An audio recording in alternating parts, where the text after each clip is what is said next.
This meeting is being recorded.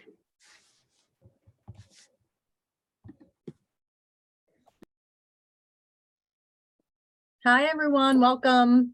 We're just going to give it a couple of minutes before we get started to give people a chance to join.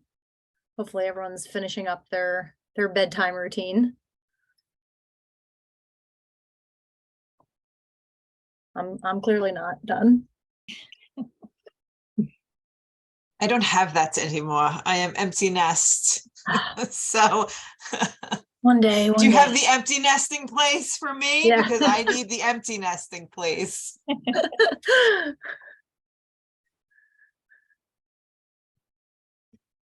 Right, stop. Thank you.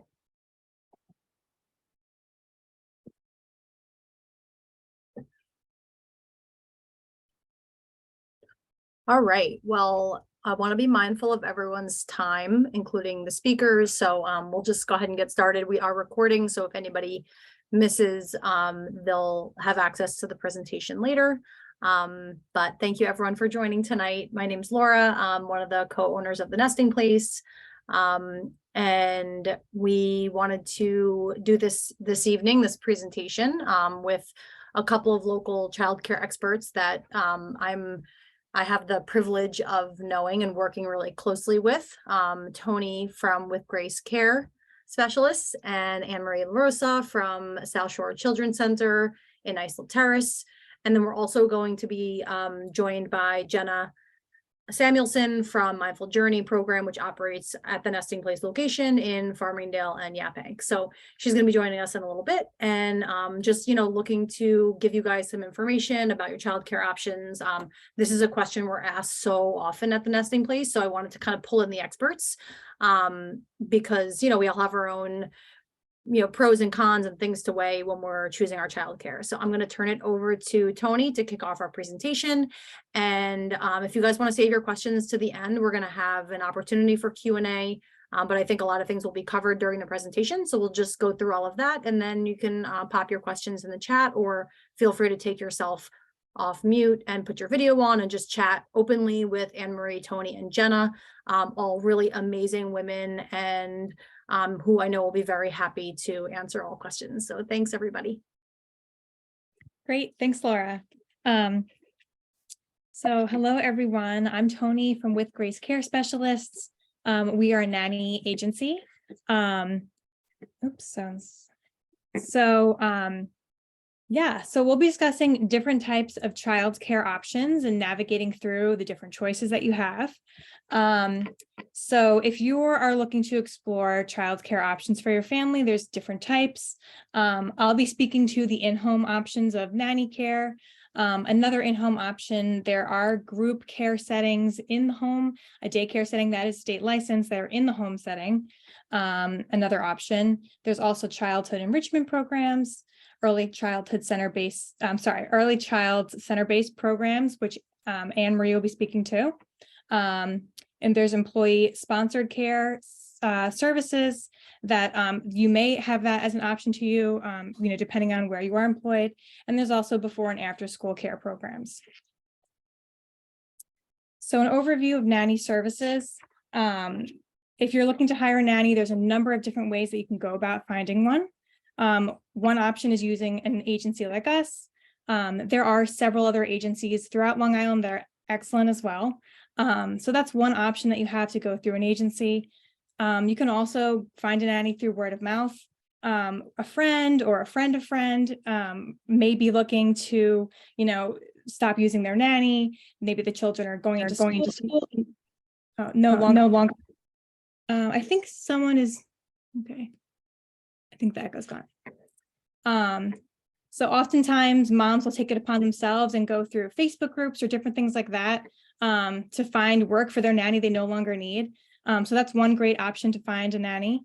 And there's also online services like care.com, Sitter City, other great ways to find a nanny. Through those options, you would post your ad and different nannies and babysitters would reply directly to you, which you can vet and screen to find one. Different types of nannies to hire. There are newborn care specialists. If you've been looking into this, you may have come across different terms, baby nurse, night nurse, newborn care specialist. So they're all the same thing. If someone is a certified newborn care specialist using that title, they've actually taken a certificate course to earn that title. However, we have some great baby nurses who never got certified, but are wonderful and have been doing this for 20 plus years. And there could be a newborn care specialist who just got certified last year. So in my opinion, it doesn't make a difference. It really comes down to the person's experience, the types of families they've worked with, and if they're the right fit for you. People typically would hire newborn care services for anywhere from, the first few weeks to a few months of a newborn. There's different options of schedules. Most commonly used would be overnights. They could do a 12-hour, 8 to 8, or a 10-hour shift to allow the parents to get their rest. But people also hire daytime help or full-time live-in, where the nanny is there fully around the clock, mainly doing the overnight, but can help during the day as needed. So different scheduling options for newborn care. But that's more of a temporary, shorter term, like I said. Typically, most people that we've worked with have hired them for anywhere from 4 to 6 weeks. But we've also had several families keep them on for 6 months to stay till the child was fully sleeping through the night. So it all depends on what you need. As far as rates, newborn care specialists, they're independent contractors, you pay them directly. And based on their experience and what your tasks are that you're requiring from them, they charge typically anywhere from $30 to $40 an hour. Also, so for the nanny services, different types of nannies. Like I said, the newborn care is more of a shorter term temporary piece. If you're looking for a longer term, I'd say anywhere from 6 months to a year plus, that would be a nanny service. Anywhere from part-time, full-time nannies. We also offer house managers. These would be, nannies that kind of do a little more overseeing the entire household. So instead of just childcare, they kind of take it one step further, do things as far as running errands for the family, upkeeping the household, restocking groceries or restocking supplies, different projects such as, switching out the kids' clothing seasonally or things that don't fit, donating. And so kind of just taking it a step further from traditional childcare, that would be more of a household manager. There's also housekeeper / nanny options where, they focus on childcare, but also maybe there's some downtime. Maybe the kids are at school during the day, so they can kind of focus more on, some housekeeping and cooking maybe for a family if needed. And there's also full charge nannies who, are experienced, they know what to do. They come in and can do everything without being asked. Or, maybe a mom is home and just kind of needs an extra pair of hands. We can also provide mother's helper nannies as well to kind of work in conjunction with mom to kind of tag team with her and work alongside of her. So all different options for nannies. As far as nanny rates, they're looking to charge anywhere from, I'd say 20 to 30 an hour based on, again, the type of experience they have and, the job description. Nanny share is another option. If you're not familiar with this is when 2 families would hire a nanny together. So the children would go to one or alternate between 2 households. The nanny would watch them together. And this is actually can be a great option. It's kind of a win-win. Like I said, the nanny rate for traditional nanny would be anywhere from 20 to 30. So I'd say most placements are around 25. With the nanny share, if you're offering, it's definitely, it's nice to have 2 children together, but the nanny's also reporting to 2 different bosses, 2 different families. So typically it would be a little more per hour for her. However, the 2 parents would pay half of the rate.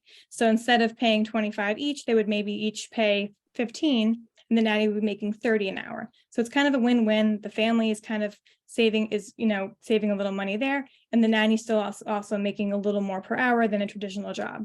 So that's another great option as well. We provide all of those services. And au pair is another great services. We do not provide an au pair service, but that's another great option. There are agencies that specifically do au pair services. It's a little more involved. Hiring a nanny, you're an employer of a nanny. If you hire an au pair, you're not an employer, you are a host and a sponsor for this person who will be coming from another country. There are different there's different regulations when it comes to an au pair. You have to provide room and board for them. They're only allowed to work a certain number of hours per week. They can't exceed a certain number. I believe it's 45 hours a week. And they're here on a visa, so they can stay. It's a 12-month visa with the option to extend another 6 or 12 months. So, they wouldn't be able to work with you as long-term as a traditional nanny, but it's also a great service because they're not an employee of yours. They're here, to get the experience of living in the US and working with children. It's much less expensive, and an au pair is typically anywhere from a couple $100s a week. So all different options, different price points. And I'll explain more about the process later of setting up the services, going through an agency. But different benefits of working with or utilizing nanny services. One of the great benefits is one-on-one care. Typically, that nanny would just be working with your family.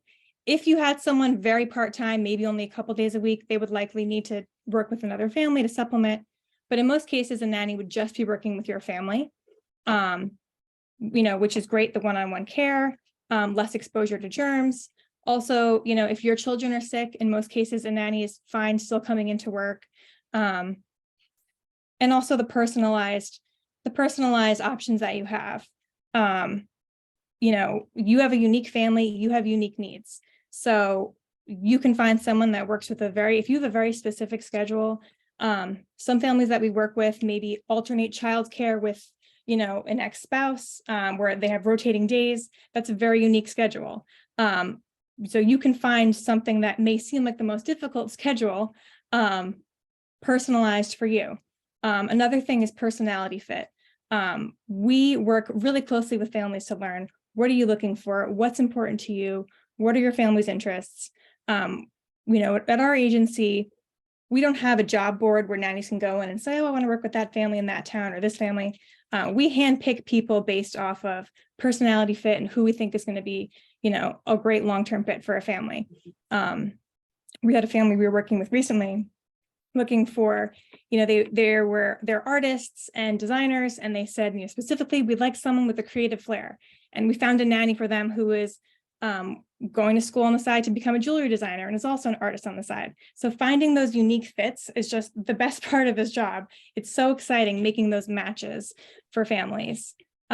Also unique job descriptions, whatever it is that you need, finding someone. The more specific your needs may be, it could take longer to find someone that fits that request, or the more unique your schedule is, but we really can, find that perfect match.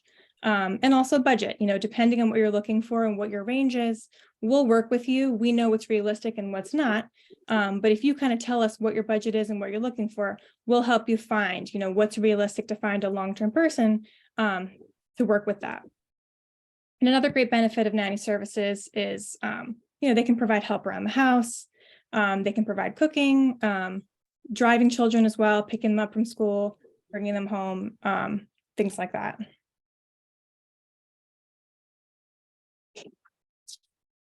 So whether you find a nanny on your own or utilize an agency, there is a process that you should be following. One would be reviewing references from past employers. 2, doing background checks, setting up interviews, multiple interviews, maybe a virtual or phone first, and then in person.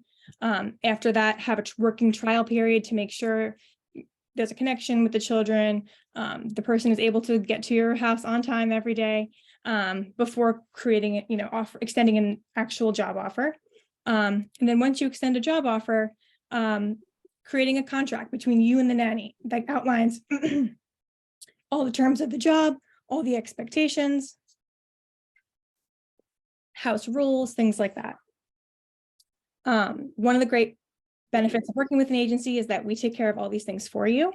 We make it as easy as possible, especially with those reference checks.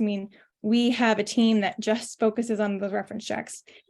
It can be, you think you wouldn't realize, but it's something that's really time consuming. You want to make sure the people are calling you back and that you're speaking to legitimate references. I mean, sometimes people will use fake references, or it's a friend pretending to be, a past employer.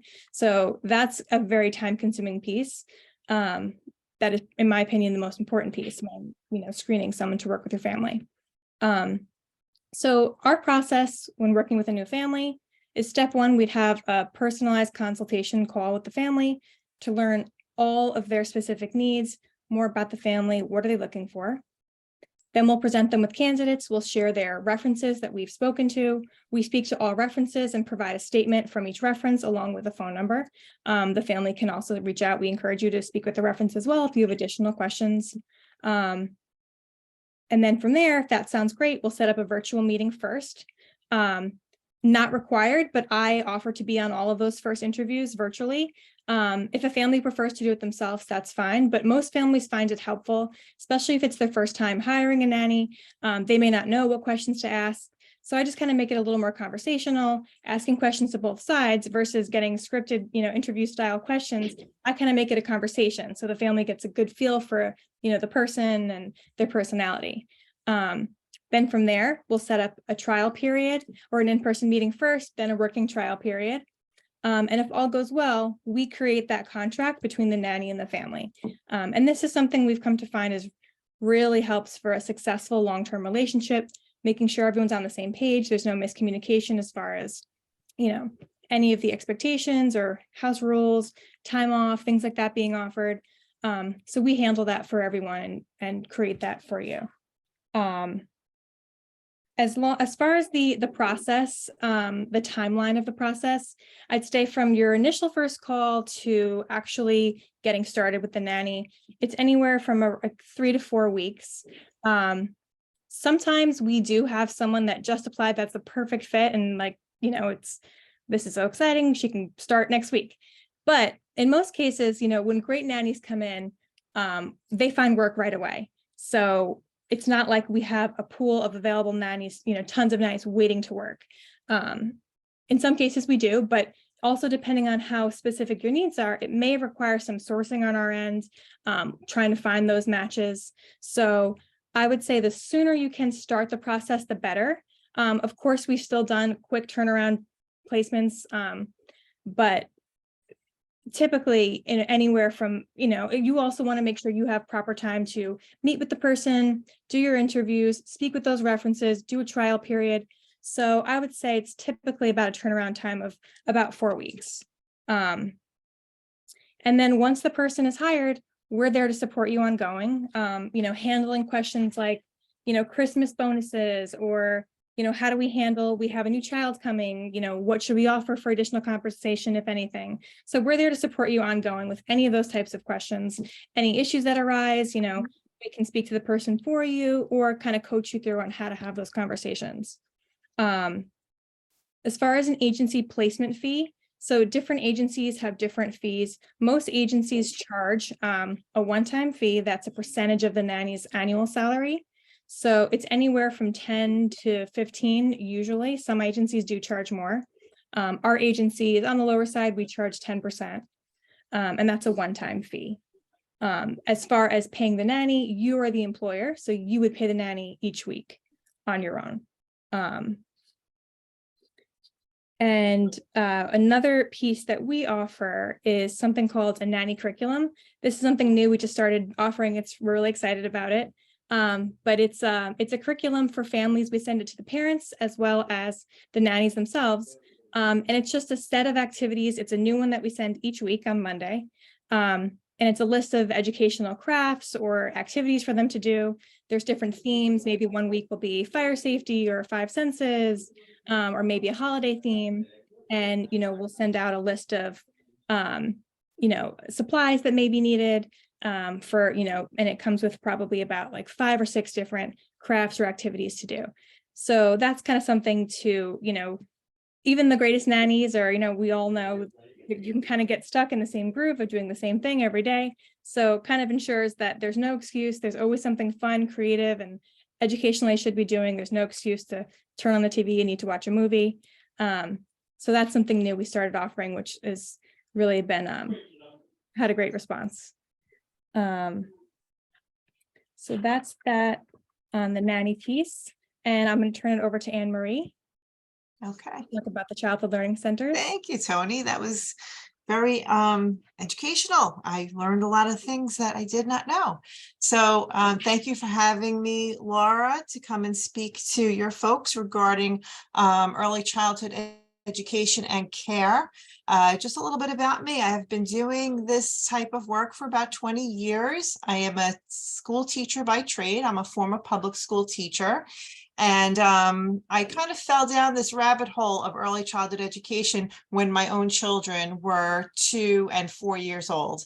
And I had to make a decision regarding which way I was going with kind of, trying to raise my children while my husband was traveling to the city. And I was working in Nassau County, living in Suffolk County, and it became very cumbersome to try and hold those two careers together. So I, of course, had decided to take some time off from my teaching position and became involved in my local preschool. And one thing led to another, and I found myself, becoming a partner in that preschool and eventually owning it myself. So I'm going to talk a little bit tonight overall about early childhood education and care in terms of what sources are available out there, not just through South Shore Children's Center, which is the center that I own, but a multitude of options that you may have, sometimes even including, using a nanny at the same time. So I have plenty of stories and relationships with people who utilize both, right? And we'll go through a little bit about what we do. So I'm going to show a few pictures of what a school would look like. That's okay. You can go to the next one. These are just shots from our school right here, just general kind of candid things that you would see if you walked in and out of our classrooms. The next slide that we're looking at right here, just wanted to talk a little bit about the regulations that go into centers that are licensed to look after children. So Office of Children and Family Services is the name of the agency, the New York government agency that oversees every single licensed daycare facility, whether it be an early childhood center, large, an in-home daycare center where, folks are looking after children in their homes, whether it be located in a church or a school or, a standalone building. Everybody is licensed by this agency. It's highly regulated. You are assigned a licensor who will come out and do periodic unannounced visits to the center to make sure that the regulations of New York State are being followed. And they are very cumbersome. I should say more extensive. I have a website on here that you can go to and you can really kind of toggle around. It has a ton of information, where to find centers. You can look up the center that you are interested in. It will give you all of the background data on the center. It will tell you how many children the center can hold. It will give you information on past inspections, if there are any major problems at the center. Mostly you're just going to see kind of paperwork problems, but always kind of something. Here you will also see on this page for your reference, and you can go back to this later, what the size classes that you would come across if you were investigating a licensed daycare facility. Typically, centers will take children from 6 weeks to 5 years. Five is, of course, pre-K year. But sometimes centers will not service infants either, right? Sometimes centers will not start taking children until they're 2. Everybody is a little bit different. And as owners and operators, we are able to pick and choose what it is that who it is that we want to service. So on the one side, you have the teacher-child ratio. So for 6 weeks to 18 months, you would have 1 teacher for every 4 children, and there is a max size in the group of 8. And then it goes on to 18 months to 36, 3 years, 4 years, 5 years. And so these are kind of questions you want to keep in mind if you are looking at a center-based instruction for your child, to make sure that these ratios are being kept, because this is what the regulation is. You can go to the next slide, Tony. Along those same guidelines, some credentials for New York State Office of Children and Family Service providers. First of all, everybody who works in a daycare center is going to be licensed. They're going to be background checked. They have a continuous FBI background check being run behind them at all times when they are working for an OCFS regulated place, meaning that the fingerprints are always being run on anybody, so that if problems occur with personnel that are working in the center, it's immediately flagged and the owners and operators are alerted to that fact. So for a group teacher, for an infant and toddler classroom, you would look on that first column where you would see the minimum requirement is an associate's degree in early childhood education and 1 year experience working in a daycare center. So that's the minimum requirement. And then it goes on to give other examples of what credentialing you could have in terms of being able to work in a center as a lead teacher or a teaching assistant.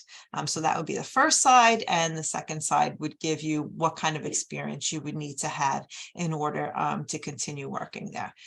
These are good questions to ask when you go. What are the credentials of your staff? Some will have minimum credentials. Some will have licensed and certified teachers working in their early childhood centers. It really depends on, how the center is designed. We can go, Tony, to the next slide. So, for example, these are pictures of what you would see in a daycare center or an early childhood learning center in an infant classroom. Large space, carpeting, hands-on exploration that the children can, safely toddle about. When they are starting to crawl, when they're starting to have locomotion, when they're starting to explore their environment, there is always going to be a change out of toys accessible to them. Shelving should be low. They should be able to grab those toys, whatever interests them. There should be some kind of learning aspect that is going to go along with that toy. And again, teachers should be hands-on, working with children, engaging in the play, because the play is the work of the child. And that is a quote by Jean Piaget, a child development specialist who really wrote the book on cognitive development for children. Go ahead, Tony. Early childhood education and care, infants through pre-K. So what are we looking for? You are looking for a quality early childhood program. That's what you want. It should have a comprehensive health, social, and educational services. Programs our quality is determined by each program. So we're not all created equally, right? And this is very important to keep in mind when you go out there looking for centers. Make an appointment, take a tour, go ask questions, meet the people that will be caring for your child and teaching them. And you will know if it's the right fit or not, if this is the type of program that you're looking for. Each program has its own curriculum. They provide care and education for the whole child, and this would be in a quality setting. It provides a safe and secure environment, collaborates with and involves families. They are inspired by a variety of different theories and methods in the early childhood education world. Again, regulated by the state standards through the Office of Children and Family Services. And typically, a quality program would be engaged in a variety of programs that specifically do quality assurance. One of them is called Quality Stars New York, and the other one is NAEYC, which stands for the National Association for the Education of Young Children. And these accreditations are difficult to attain, and you have to meet a certain set of standards to do so. So if you go looking for a childcare setting, whether it be a large center, a small center, at home, you may want to say, hey, do you belong to Quality Stars New York? Are they, are you matching their standards? Or are you a NAEYC accredited school? Are you matching those standards? Because that would give you an indication that you are in a quality program. Go ahead, Tony. Most importantly, we are going to make sure that whatever programming we have is developmentally appropriate for the age of the child that we're working with. Programs should have written developmentally based curricula for meeting children's needs and meeting them where they are. Curriculum should specify activities for children of all ages. Caregivers can stimulate infants, provide for the growing independence of toddlers, address the readiness and literacy skills of 4- and 5-year-olds. These curricula and activities that they should meet the physical, social, emotional, cognitive needs of all children, and quality programs use developmentally appropriate practices to implement the curriculum and achieve their goals. So what we mean by developmentally appropriate is that every child will go through stages, and the first 5 years of children's lives are the most formative and probably the most important for brain development in the lifetime of a person. Okay. This is a time where language is going to develop, brain, neurological connections are going to be made. Children are going to pass from one stage to another, from their sensory motor stages on through their precognitive stages. So when children are in program, you want to make sure that they are receiving play, right? That they're giving plenty of opportunity for creativity, that they have choice in the program, choosing the activities that they get to do. As they grow in the program and we have a continuity of care, children should be spiraling through the curriculum and laying on the foundational skills that they're going to need to be successful as they move forward in their school years. So a good program is going to be one that's going to show you that continuity, that can start caring for children, whether it be infant level, 2-year-old level, 3-year-old level, but they're going to show developmentally appropriate activities at the level of each child, and it will continue all the way through the end of their school years in that particular school. Okay, Tony, we can go to the next one. So continuity of care. So what exactly do we mean, by that? Again, that's going to be transitioning from one age group to another. For our center at South Shore, we designate the 3-year-old children as our preschool children. We designate the 4- to 5-year-old children as our pre-kindergarten children.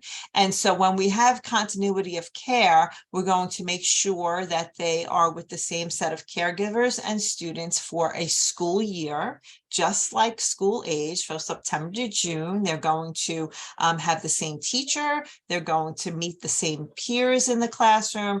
They will have structure. They will be engaged in a variety of different play options as well as learning.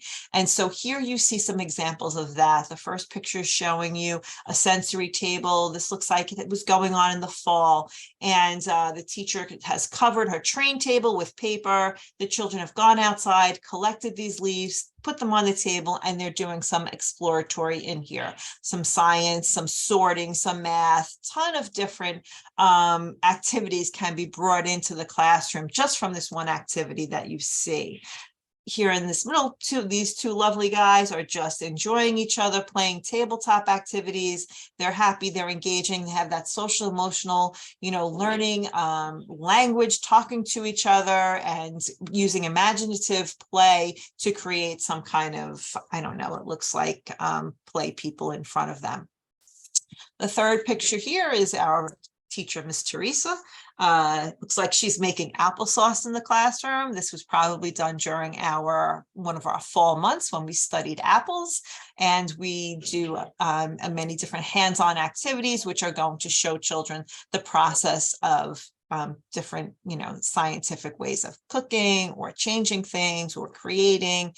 And the children probably all had a hand in making that applesauce, and that looks like she was just showing them the end product. That last picture is a picture of a 4-year-old classroom, and you could see as the children grow, the furniture grows with them. We are teaching them how to follow directions in a classroom. We are teaching them how to, work together cooperatively. This is very similar to their next stage, which is kindergarten, right? So we are giving them that prep that they need in order to be successful when they get there. If you look at the background of this picture, you can really pick out the educational processes that we are working with within the class. There's an alphabet wall on the wall, visual aids, so children can, help start identifying their letters. I also see a 10 frame on that whiteboard back there, and that's a math activity that Miss Kathleen was probably teaching them how to use a 10 frame in math. Some stories on the shelf there, probably the stories of the day, and we can go on and pick different things out, but you kind of can get a sense of what a center should look like. It should have definitive spaces for children to go and engage. They should have freedom of choice, but there should be structure and routine at the same time. For this age, you're looking at student-teacher ratio is 7:1, meaning 7 students for every 1 teacher. Usually for a classroom of 14, you would have 2 teachers. If you increase to 18, you would have 3 teachers in the classroom. The continuity of care is going to create a strong sense of security and safety for children. So they become accustomed to this center. So every year we're welcoming back the children in September who were with us the year before. And they see the same teachers, and they are moving, of course, to a new classroom and a new grade. We will change the children, so they have some new friends, some old friends, very similar to what you would see in a public school setting. Okay, I think I got everything on this slide. I just wanted to touch base here just to kind of illustrate for you the type of scaffolding activities that we focus on and should be focused on in a good learning center. Here you see Teresa working with one of her children. Looks like they're creating some kind of open-ended process art. So not like a craft, because a craft is separate than that open process art that we want the children to be creative with. This little guy, Teresa, was helping him initially, right? And then stepped back and let him continue this process on his own. And we would call this scaffolding, right? We would help children where they needed it, and then we would just give them that step until they do it on their own, and stand by while they do it. And if he needed help, we may coach them, we may encourage them. We're going to facilitate the learning instead of, giving that learning to them. Here I would just point out to you, he's 3 years old, and he's grabbing that paintbrush, right, with a fisted grip like this. That's developmentally appropriate for a 3-year-old to hold the paintbrush like this. Eventually, we're going to work on fine motor skills, and we're going to encourage him to hold that paintbrush with the proper, pincher grip. But what he's doing right now is appropriate for his age. And that's what we mean by developmentally appropriate. The teachers who are working with the children should be trained to know what is appropriate and what is not. If you see a teacher who will try to move those fingers before they're ready to, that means that she doesn't understand that developmentally appropriate stage that that child is in. What a child can do in cooperation today, he can do alone tomorrow. Lev Vygotsky was another one of our child psychologists that his theories of cognitive development are very along the same lines with Jean Piaget. And for me, my curriculum is based upon these 2 child psychologists. And that's just a little caption of our end of the year for pre-K. Once they've gone through 5 years of school with us, we give them a little graduation. This is just one option, again, of what you could do with your children, should that choice be to enroll them in an early childhood learning center. And again, we can go to the next slide, Tony. these options don't have to be, you know, one and done type of things. They can work cooperatively with each other. So for example, we will also offer, and other programs will offer, half day classes that are, you know, 3 hours in length. And we may have a nanny bringing the child to that class. And then after the 3 hours is over, picking that child up and taking home and going about their day and doing what they're going to do at home. It really, you know, the options are endless as to how you construct what works for you. At the end of the day, my advice would definitely be to, again, look at your budget, look at your needs, see what fits best for your family, and then go from there. But no matter what you do, you want to make sure that you're providing your children with the opportunities to grow and learn while they're being cared for at the same time. Because again, those first 5 years, formative years, they need to be engaging in constructive, intentional play with themselves and with other children. And that is going to allow them to grow into, you know, healthy, school-age children ready to go and face the world. So I think this part is for somebody else, or am I doing this slide too? The next will be Jenna. Okay. Enrichment programs. Hi, Jenna. Hi, how are you? Good. How are you? Good. So my name is Jenna. I own Mindful Journey New York, which is a child enrichment program that, thank you very much, Anne Marie, for introducing and all of the wealth of information you just shared. A little bit about myself. I am a former childcare center director. I've been in the field of early childhood education for about 20 years as well, and I have spent most of my career in full service care. During the pandemic, I had a family medical situation that changed my perspective completely on how I personally would be able to show up and work in person and be able to run a school. So I chose to step away from the full service child care world and operate smaller programs that aligned with my schedule. And I found that aligned with a lot of families' growing needs post-pandemic.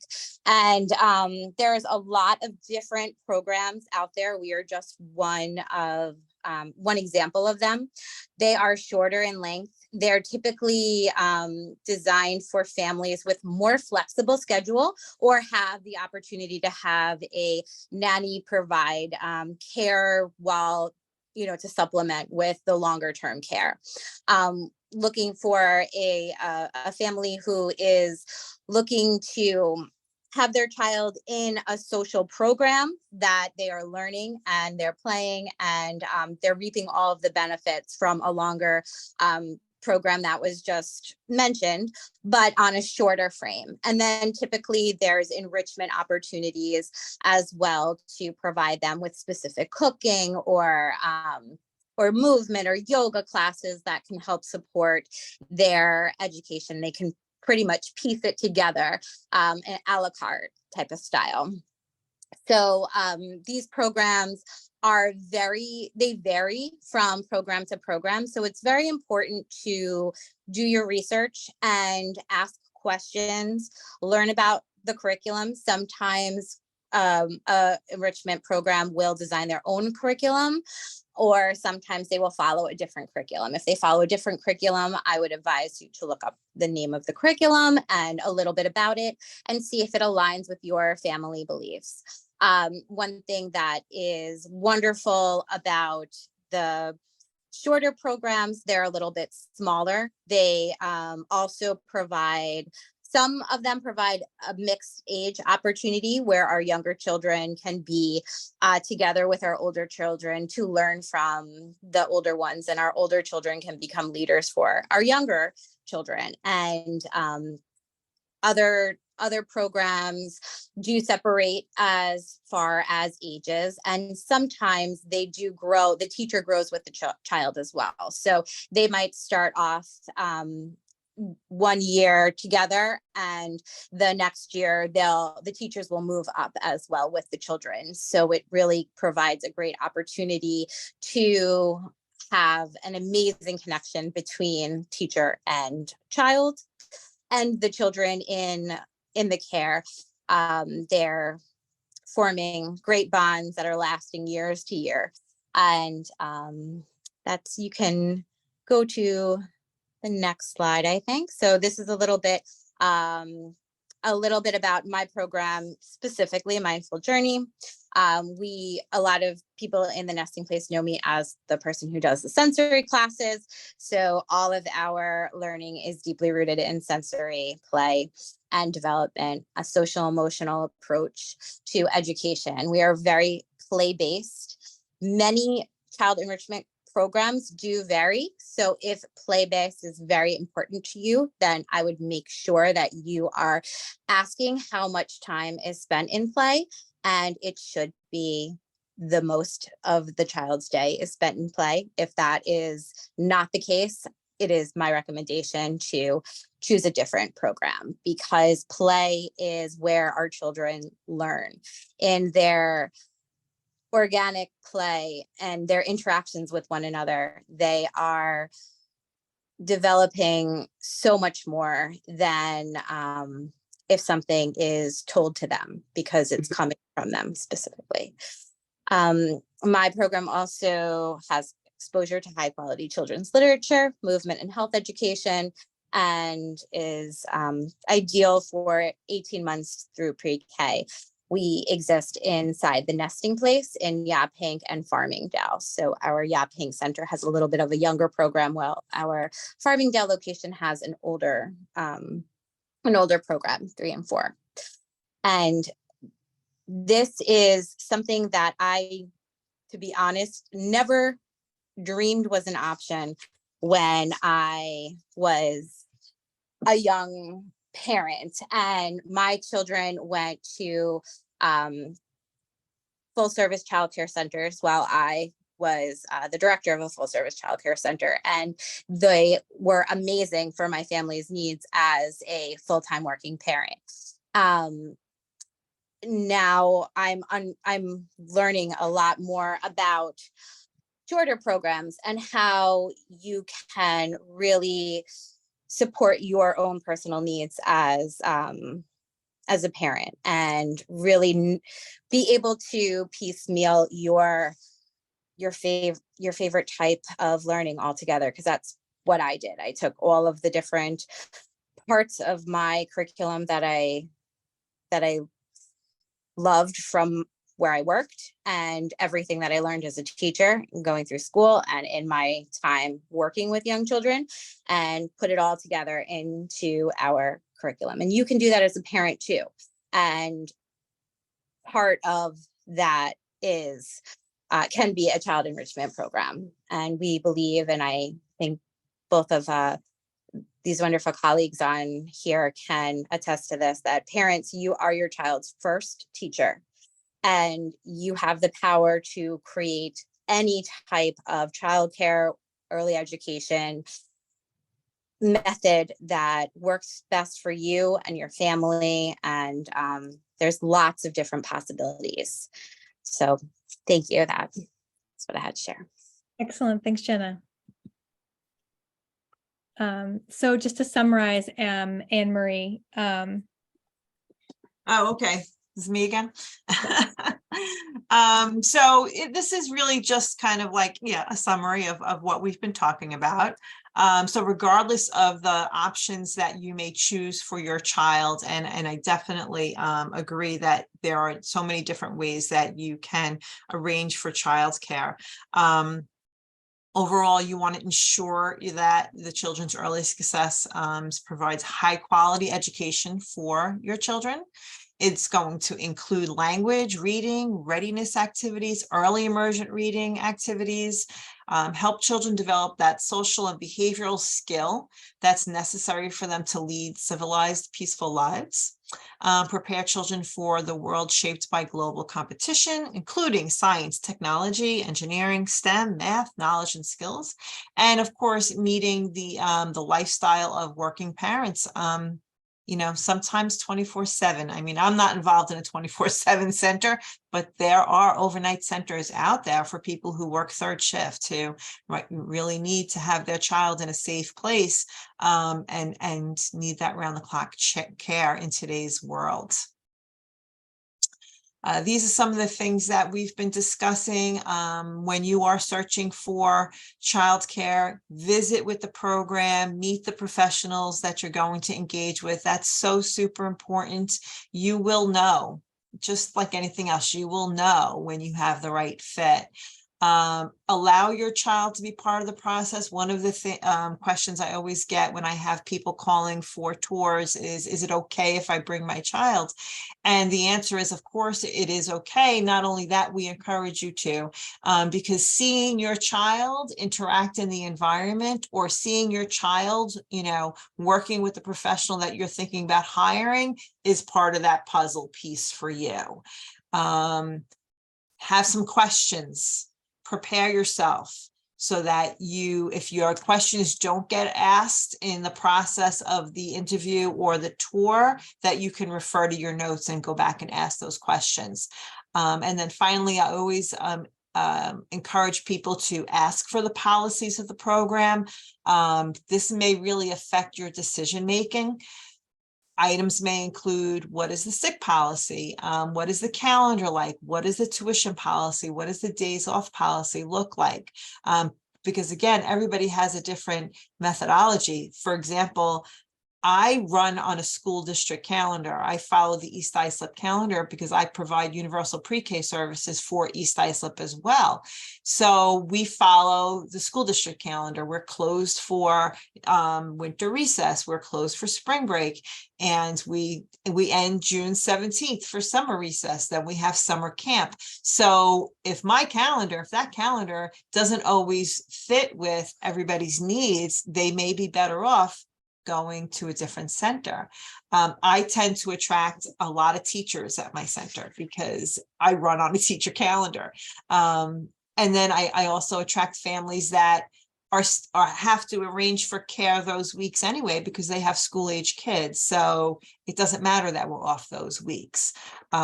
We may provide a mini camp if they wanted to join in for that. So there's different things that you really need to make sure are going to fit into what your specific needs are.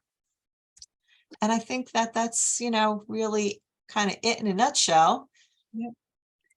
Excellent. So I'm going to stop sharing my screen here. Thank you, Anne-Marie. And we can Sure. open it up to questions. If anyone, I'm not sure, is there any questions in the chat, or if anyone, no, there isn't. So There's a hand up. Ingrid, I think, has her hand up. Is that Ingrid with her hand up, or Julia? Do you see the hand, Tony? I don't. Anyone who has The a question, little 5 hands here, Ingrid. Ingrid, you can unmute yourself, and anyone with a question, you can unmute yourself and ask.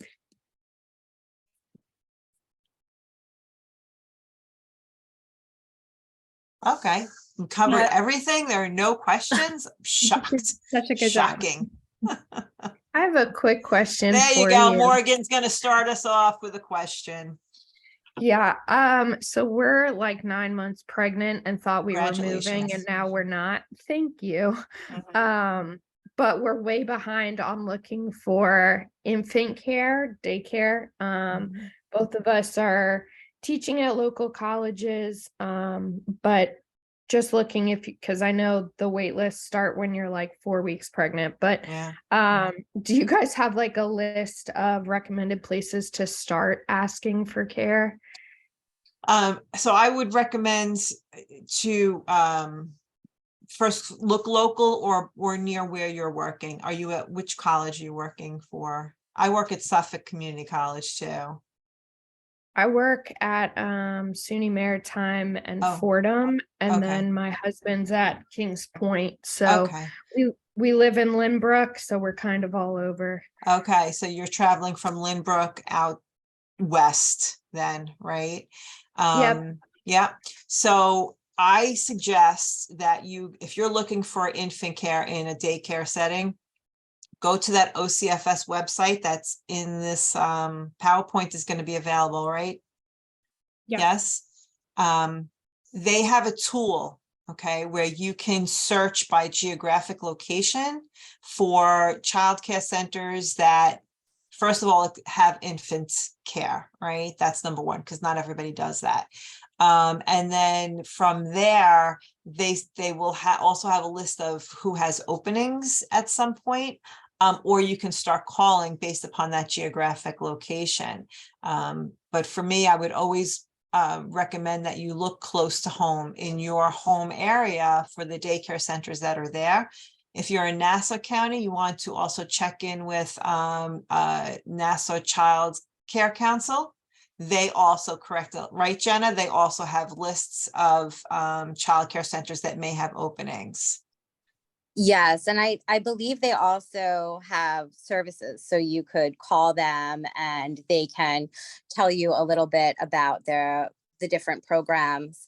Another area that I was going to suggest, I don't know if these particular colleges offer it, and for anyone who's thinking about finding a child care center and you don't know where to begin, I would always suggest to go to your employer and see if they have any type of employer sponsored care or any type of discounted childcare offering. There's a lot of companies that do offer a reduced rate for childcare or a subsidy or a flex spending account too. I get a lot of that. I get a lot of the flex spending. Yeah. Yeah. So the company that I used to work for was very big with employer sponsored care, and there would be certain even if you were to attend a center like Anne Marie's, that is a calendar year and you might not be working for a calendar year, there are certain companies that offer 20, for example, Bank of America, they have 20 days childcare in backup childcare centers for all of their employees, regardless of the main childcare center. So there's lots of different. Yeah, there's a center that they contract with. It's not Bright Space. What is it? What's the name of it? I'm thinking of. Bright Horizons. Bright Horizons. Yeah, see, right. They contract with a lot of corporations. Corporations contract with them, I should say, for these days that you can get as an employer. And also, Morgan, check with the college, see if there is, area daycare centers for employees that you can maybe tap into. I will tell you that I will tell you that infant care is a rough one, because not rough, meaning not everybody does it. Not everybody has infants. I was initially like Jenna, to be honest with you. I started doing half-day programs. I was kind of like forced into these full-day things because OCFS was like, no, you have to do full day. But anyway, it's a whole other story. You can opt not to have infants, and it's so regulated and it's such a big responsibility that some centers just don't offer infant care, and so there are not that many cribs out there. So those of them that do fill up really quickly.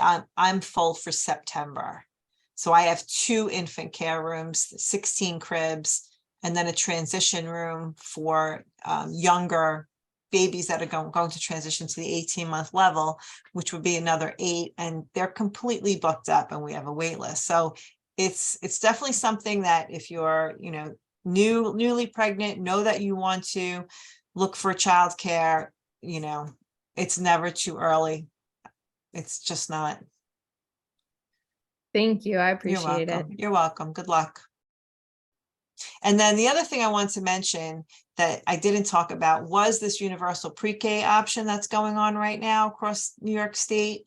They are your school district, whatever town you live in, when your child is going into their turning 5 years old by December 1st, turning 4 by December 1st, their pre-K readiness, right? Option, what's the word I'm looking for? Eligible. Eligible, thank you. So in that year that they're going to be 4 years old by December 1st is their pre-K year. And your school district should have some kind of universal pre-K plan in place, whether it is through the school district offering the classroom space, or they contract with CBOs, community-based organization like myself, to offer pre-K. That is some savings that you can get by applying for those pre-K spots. Sometimes they're lottery spots, sometimes they are open to everybody. It really depends on the school district. And it just opens up more seating. Like the governor just gave more funding for universal pre-K to all of the school districts, which means there are more seats. I'm moving from 117 seats in East Islip to 170, something like that, for next year. So those options that we might be talking about, I don't know how old all of your kids are now, but definitely look into that. And that could work very nicely with nanny services as well, or with enrichment programs as well. You can kind of cobble it together that way.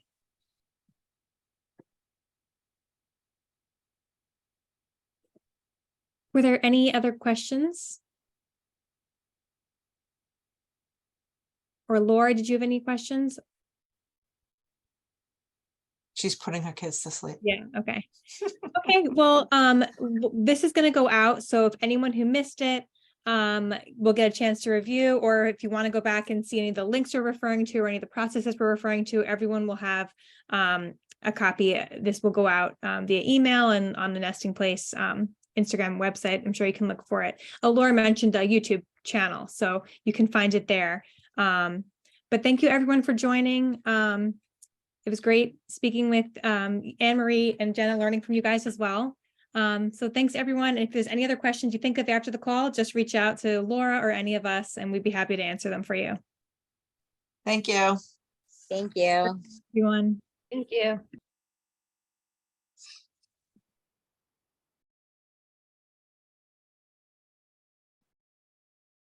Thanks, Tony. Bye-bye. Thank you. All right, take care.